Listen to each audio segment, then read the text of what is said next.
ओम शांति। आज बाबा की 3 नवंबर की मुरली है। शिव बाबा कहे, मैं आता हूँ बच्चों का कैरेक्टर सुधारने के लिए। आत्मा जो इम्प्योर बन गई है उसको फिर से प्योर बनाने के लिए। जब बाबा ये कर्तव्य करने आते हैं तो हम बच्चों को भी अपने ऊपर इतना ही अटेंशन देना।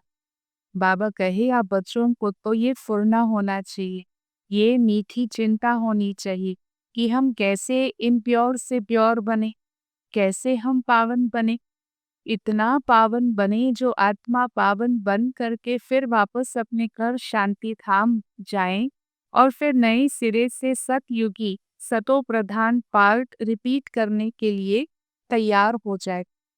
बाबा कहे, बाबा का बच्चा बनकर ज्ञान लेकर फिर ऐसा कोई कर्तव्य ना हो कि जिसकी अंत में सजा खानी पड़े।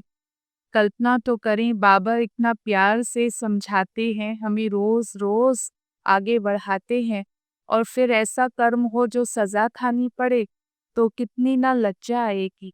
इसीलिए बाबा कहे, और चिंताओं से तो आपको फारिग रहना है। जिसको बाबा कहे आप बेपरवाह बादशाह हैं, अर्थात व्यर्थ चिंताओं में फिक्रातों में नहीं फंसना है, लेकिन अपनी उन्नति की, अपने आप को प्योर बनाने की चिंता ये जरूर होनी चाहिए। फिर बाबा हमें और आत्माओं की सेवा करना भी सिखाते। बाबा कहे, जरूर आप ये सभी को ज्ञान देकर, ज्ञान वर्षा करके सभी को बाबा का परिचय दो। बाबा के साथ आत्माएं जो बिछड़ गई है उनका संबंध फिर से जोड़ो, लेकिन विधिवत, धारणा युक्त विधि। बाबा कहे, सबसे पहले पहले हमें आत्माओं को बताना है कि ये जो ज्ञान हमें मिल रहा है, ये ज्ञान देने वाले स्वयं निराकार परम पिता परम आत्मा शिव बाबा है। किसी भी साकार देहधारी मनुष्य पर के द्वारा या मनुष्य का दिया हुआ ये ज्ञान नहीं है। हाँ, ब्रह्मा बाबा माध्यम जरूर बने हैं और ब्रह्मा बाबा शेयर भी कर रहे हैं कि मैंने अपना रथ शिव बाबा को लोम पर दिया है, मैं शिव बाबा का एक ही सिकीलधा बच्चा। तो ये तो परम पिता परमात्मा की प्रजापिता ब्रह्मा के साथ की आपसी रूह रिहान की झलक आज मुरली में देखने मिलती। पर सार ये है जो बाबा कहे कि सबसे पहले पहले अलफ की निराकार परमात्मा की पहचान देंगे तो ज्ञान दाता को जो आत्मा पहचान लेती है, फिर वो आत्मा उसके द्वारा मिल रहे ज्ञान को भी पहचान जाएगी। तो बाबा हमें एक तो सेवा का उमंग भर रहे हैं, सेवा करना सिखा रहे हैं। साथ साथ बाबा कहते हैं कि जब सेवा करते हो तो नब्ज देख कर, अर्थात यथार्थ परख के साथ सेवा करो। कई आत्माएं ज्ञान सुनने के लक्ष्य से आई हुई ही नहीं होती, या कई इस समय पर काफी वीक है जो ज्ञान उठा नहीं सकती है। तो बाबा कहे, बच्चे परख के साथ आत्माओं को ज्ञान दो, और ऐसी परख के लिए हम आत्मा की अवस्था अंतर्मुखता की होनी चाहिए।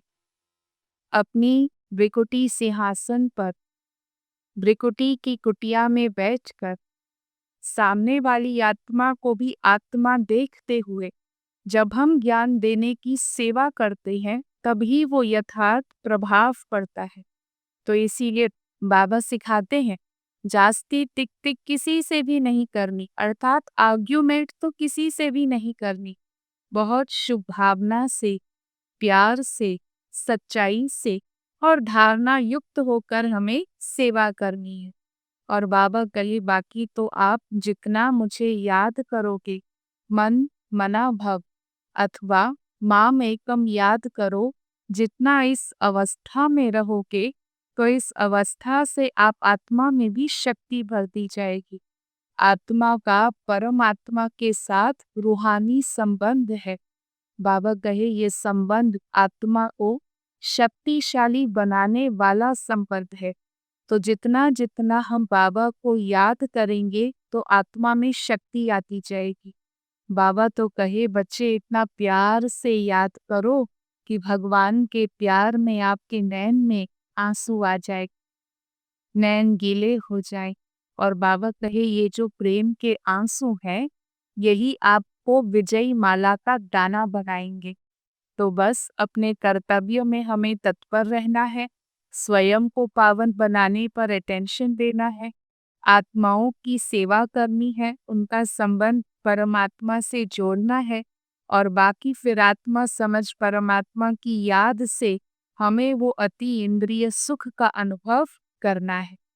तो बाबा कहे बच्चे स्वयं को सदैव आप रूहानी यात्री समझो। हम यात्रा पर हैं, रूहानी यात्रा है, आत्मा की यात्रा। बाबा कहे जैसे ही रूहानी यात्री समझेंगे तो नष्टो मोहा रहना, निर्मोही रहना, उपराम रहना आत्मा के लिए आसान हो जाएगा। तो ऐसे फिर अपनी हर यात्रा को एंजॉय करेंगे। इस रूहानी यात्रा में बाकी सब यात्राएं समाई हुई है। तो ऐसे हमें हमेशा याद रखना है कि मैं एक रूहानी यात्री हूँ, तो निर्मोही बने रहेंगे। और साथ साथ बाबा हमें वाह वाह के गीत गाना सिखा रहे हैं, स्वयं के लिए, बाबा के लिए और अपने परिवार के लिए। जितना हम वाह वाह वाह के गीत गाएंगे, उतना सचमुच सब कुछ वाह वाह होगा। तो चलिए ऐसी बाबा की आज की बहुत प्यारी मुरली है।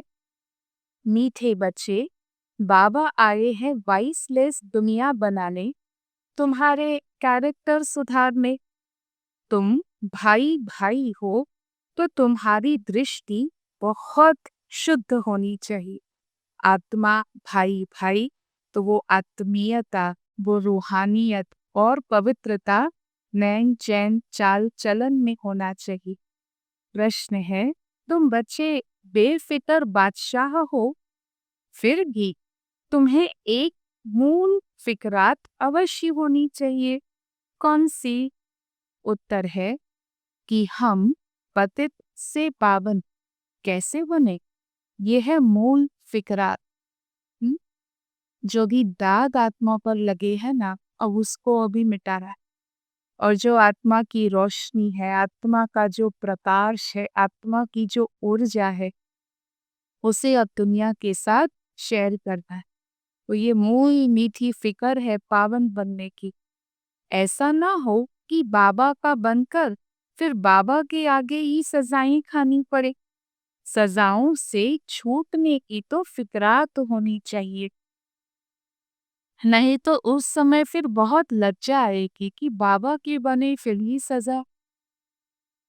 बाकी तुम बेपरवाह बादशाह हो, सबको बाबा का परिचय देना है।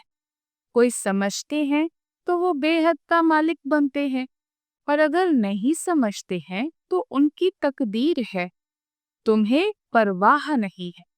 सेवा करना हमारा कर्तव्य है, हमारा कर्म है। कर्म के फल की अपेक्षा या इच्छा रखना ये ज्ञान युक्त नहीं है। अर्थात उस आत्मा के प्रति शुभ भावना रखते हुए सेवा भाव जरूर रखना है, सेवा जरूर करनी है। बाकी कर्तव्य किया फिर परे हो गए, कोई फल की इच्छा नहीं रखनी है। ये भी नहीं तो रॉयल इच्छा का रूप बन जाता है कि हम सेवा करें और वो आत्मा ऐसे चले। नहीं, बाबा कहे अपनी अपनी तकदीर अनुसार ही हर आत्मा अपना भाग्य है वो बनाती है। ओम शांति। रूहानी बाबा जिनका नाम शिव है, वह अपने बच्चों को समझाते हैं रूहानी पिता सभी आत्माओं के एक ही हैं।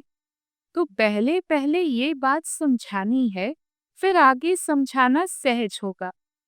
अगर बाबा का परिचय ही नहीं मिला होगा ना, तो प्रश्न करते रहेंगे।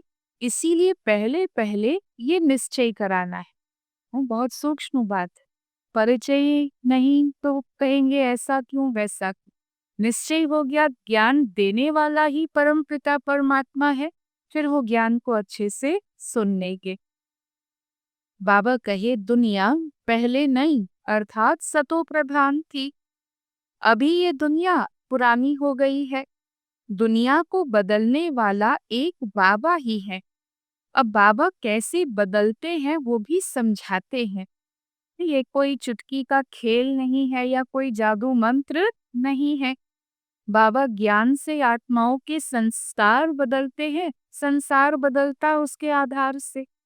तो कैसे बदलते हैं वो भी समझाना चाहिए।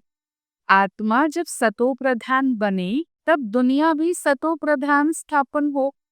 तो पहले पहले तुम बच्चों को अंतर्मुखी होना है। पहले धारणा, देन सेवा फॉलोस। इसीलिए बाबा सिखाते हैं, पहले बच्चों को अंतर्मुखी बनना है। जास्ती कोई टिक टिक नहीं कर, मतलब किसी से भी ज्ञान की आर्ग्यूमेंट नहीं कर, सत्य को सिद्ध करने की कोशिश नहीं कर, बस सत्य को आगे रखना है। उनकी बुद्धि, उनके विवेक से वो भले जज करे। जब अंदर आते हैं तो बहुत चित्र देख कर पूछते ही रहते हैं।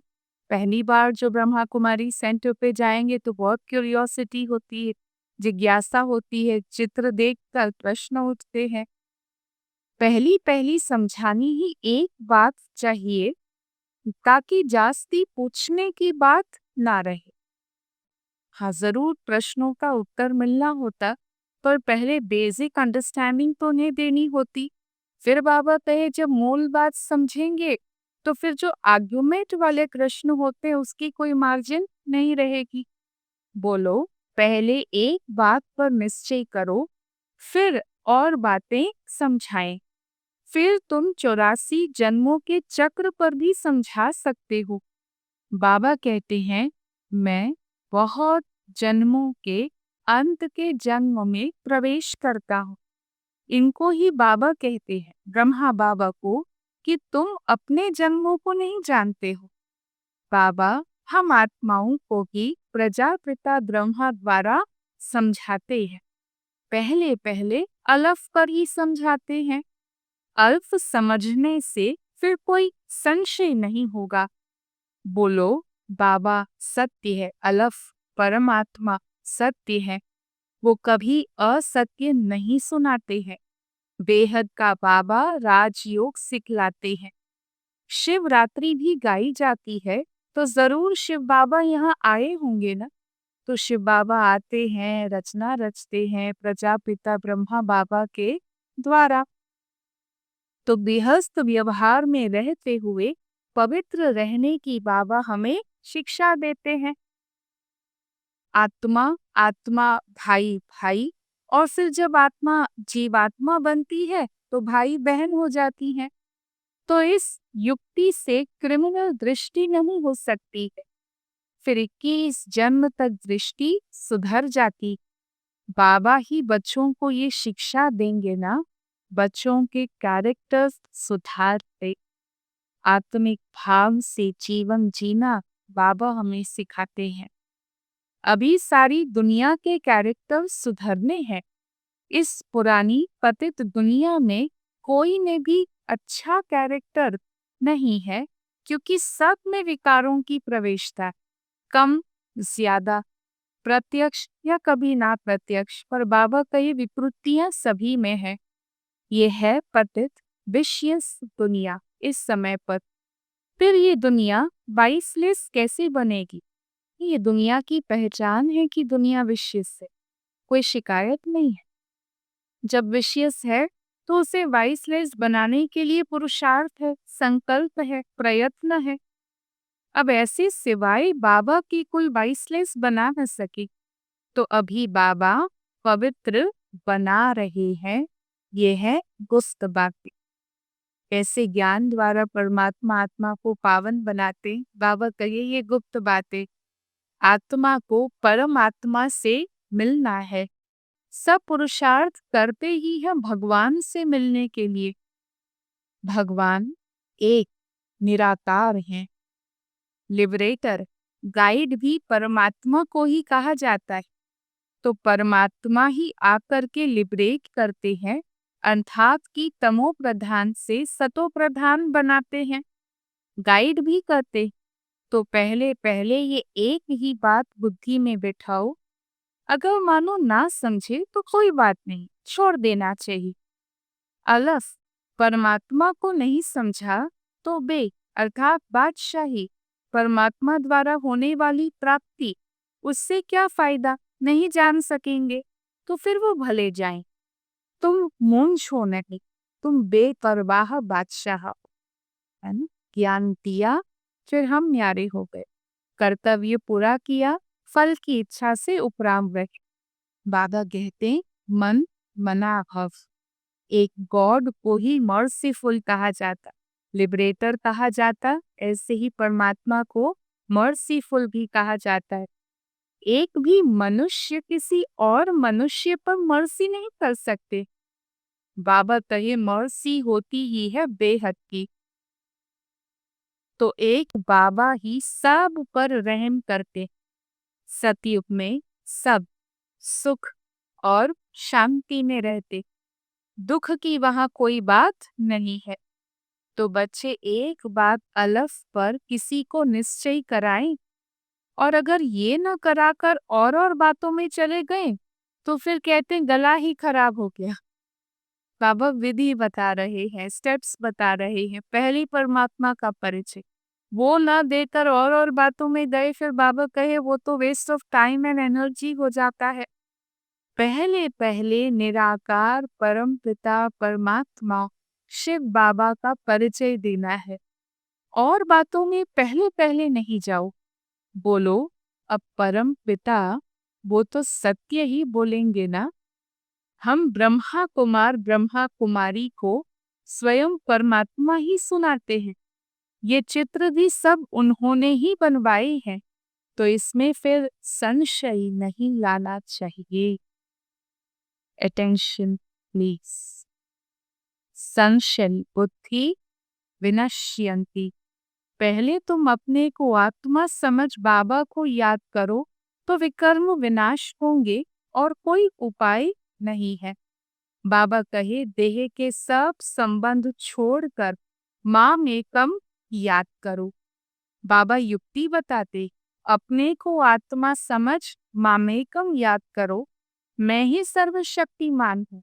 मुझे याद करने से तुम्हारे में भी शक्ति आएगी और तुम विश्व के मालिक बन जाएंगे। बाबा कहे मनुष्य आत्माओं की नब्ज भी देखनी चाहिए। कुछ समझते हैं या तवाई है। ज्ञान के छींटे डालो, गरम तवाई के जैसे छू हो जाते। अगर तवाई जैसे हैं, कन्नों को ज्ञान नहीं समझ में आता, कोई बात नहीं, छोड़ देना चाहिए। फिर अपना समय वेस्ट नहीं करना चाहिए। चात्रक पात्र को परखने की भी बुद्धि चाहिए। जो समझने वाला होगा उनका तो चेहरा ही बदल जाए, क्योंकि ज्ञान आत्मा को सुख देता है, ज्ञान आत्मा को सुकून देता है। पहले पहले खुशी की बात देनी है कि बेहद के बाबा से बेहद का वर्षा मिलता है। बाबा जानते हैं कि याद की यात्रा में अभी बच्चों को और मजबूत होना है। अभी तक वो स्टेज नहीं आई है जो बाबा हमसे चाहते हैं। बच्चों को और परिपक्व होना है।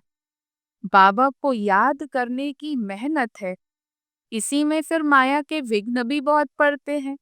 ये भी खेल बना हुआ है। तो बाबा समझाते हैं कि ये कैसे बना बनाया खेल है। तुम ज्ञान का स्वरूप बनकर ज्ञान की वर्षा करते। इस समय आत्मा का ये पार्ट है, ये खेल है ड्रामा में।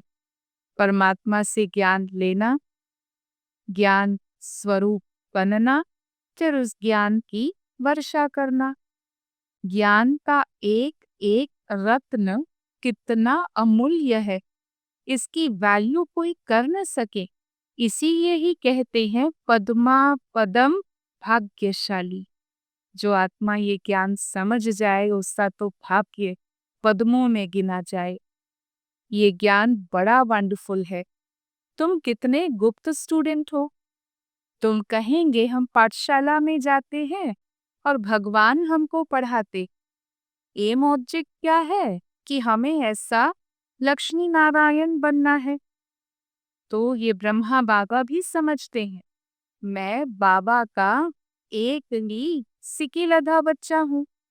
बाबा ने हमारा ये शरीर लोन पर लिया है। बाबा की हमारे पर सवारी की हुई है।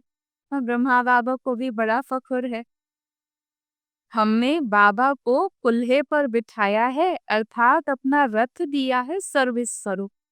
फिर उनका एव जाबू कितना देते हैं, जो हमको सबसे ऊंच कंधे पर चढ़ाते हैं और नंबर 1 में ले जाते हैं।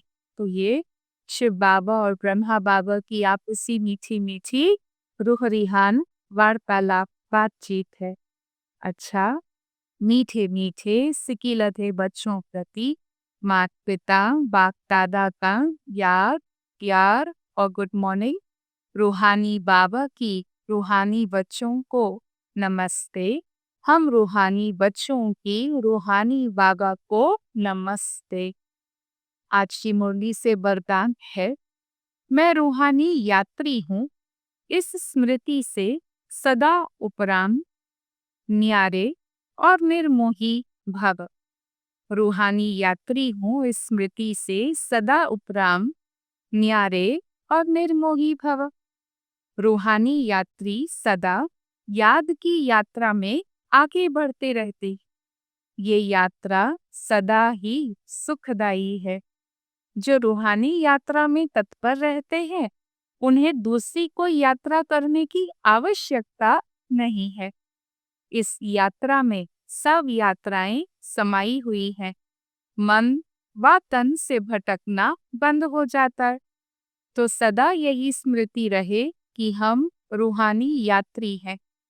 यात्री का किसी में भी मोह नहीं होता, तो उन्हें सहज ही उपराम न्यारे निर्मोही बनने का वरदान मिल जाता।